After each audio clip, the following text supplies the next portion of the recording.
دیکھیں ڈرا test match test cricket کی کبھی بھی اچھی ایڈورٹائزنگ نہیں ہوتی ہے اینڈ آئی ٹوٹلی انڈرسٹینڈ اس لیے کہ 5 دن میں رزلٹ جو ہے آج کل ملنا چاہیے اور 90% ملتا ہے.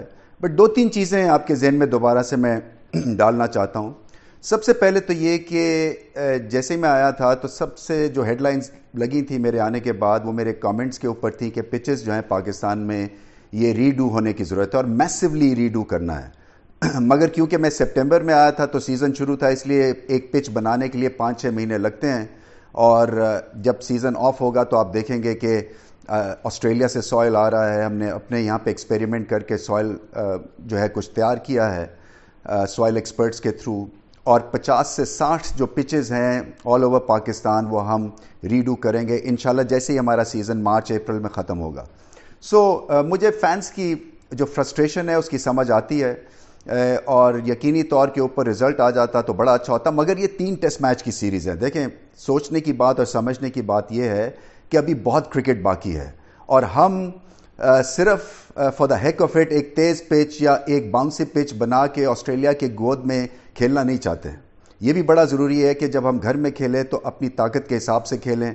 پھر ہمارے لمیٹڈ ریسورسز ہو گئے تھے انفارچونیٹلی، اس لیے کہ ہمارا جو اوپننگ بال پیئر تھا وہ ڈسٹرب ہو گیا کیونکہ حسن علی فہیم دونوں انفٹ ہو گئے تھے. اسی طرح سے برانڈ نیو اوپننگ پیئر تھا ہمارے پاس، اور عبداللہ شفیق نے 2-3 ہی میچ کھیلے تھے. ان کی فارم جو تھی اس کے اوپر تھوڑی سی ایک وریسم نگاہ تھی سب کی کہ کیا اتنے بڑے بولنگ اٹیک کے خلاف وہ کھڑے ہو سکیں گے یا نہیں. امام الحق کی واپسی ہو رہی تھی. یہ جب آپ کی اوپننگ پیئر اور بیٹنگ پیئر اور بولنگ پیئر جب ڈسٹربڈ ہو اور را ہو تو پھر آپ چانسز اسی حساب سے لیتے ہیں. پھر آپ کے پاس لیگ سپنر تیار نہیں تھا، یاسر شاہ انفٹ ہیں. ہم ایک انڈر سورسڈ 15 کے ساتھ اترے تھے. اور آسٹریلیا مت بھولیں کہ دنیا کی ایک پاور ہاؤس ہے، ابھی ایشز جیت کے آ رہے ہیں، ان کے ٹیلنٹ کو رسپیکٹ ہم دیتے ہیں، اور اتنی جلدی ہم ایکسپیریمنٹل موڈ میں نہیں جا سکتے تھے کنسیڈرنگ اپنی اسٹرینگس کو سامنے رکھتے ہوئے. مگر پھر بھی میں سمجھتا ہوں کہ بڑا کانفیڈنس ملا ہے پاکستان کو اس پرفارمنس سے.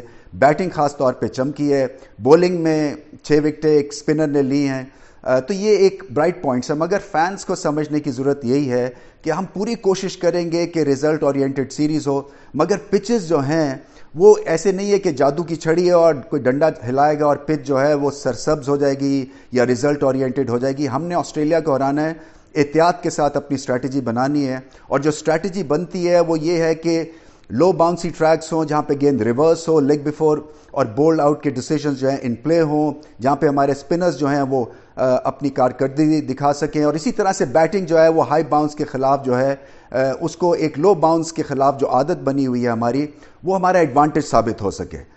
میں پھر سے یہ دہرانے کی کوشش کر رہا ہوں کہ ایڈورٹائزمنٹ اچھی نہیں تھی مگر ابھی بہت سیریز باقی ہے، اور آپ حوصلے کے ساتھ دیکھیں. یہ بہت بڑی ایک ہماری کامیابی ہے کہ آسٹریلیا کے گریٹ پلیئرز یہاں پہ آئے ہوئے ہیں. انڈیویجول لیول کے اوپر there is lot to look forward to, Pakistan کی ٹیم کو بھی سامنے رکھتے ہوئے اور آسٹریلیا کی ٹیم کو بھی سامنے رکھتے ہوئے. اور میں امید یہی کرتا ہوں کہ یہ سیریز جو ہے آگے چل کے اور دلچسپ ہوگی. مگر ایک میچ ابھی ہوا ہے، سو ڈونٹ جمپ دا گن، ابھی بہت کرکٹ باقی ہے.